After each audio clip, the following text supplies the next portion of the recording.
Бұл урматтуу орыс тилин үйрөнүүчүлөр, мен Аладдин Исламидинов, орыс тилинин практикалык курсы аттуу китептин автору катары сиздерге бул китепте кандай нерселер көрсөтүлгөнүн жана айтылганын түшүндүрүп берүүнү чечтим.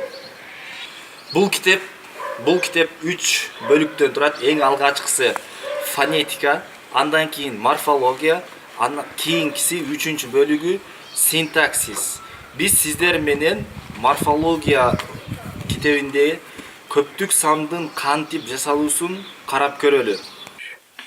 Эң биринчи эреже орус тилинде эгерде сөздүн аягы а тамгасы менен аяктаган болсо, аны ы же и тамгасына өзгөртүү менен көптүк санга ээ болобуз. Мисал үчүн школа а тамгасы менен аякталып атат, школы көптүк сан. Школа мектеп, школы мектептер. Девушка а тамга менен аякталып атат, девушки көптүк санда, девушки кыз, кыздар. Улица көчө, улицы көчөлөр.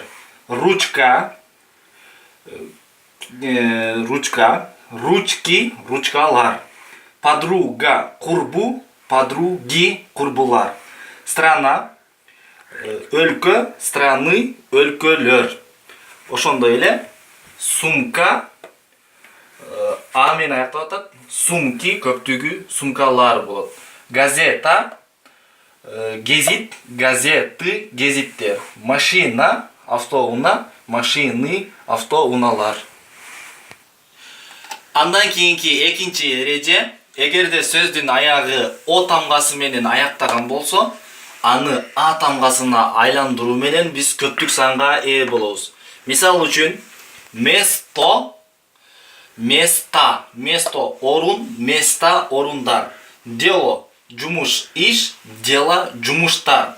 Качество, качество сапат, качество сапаттар болуп көптүк сан жасалат.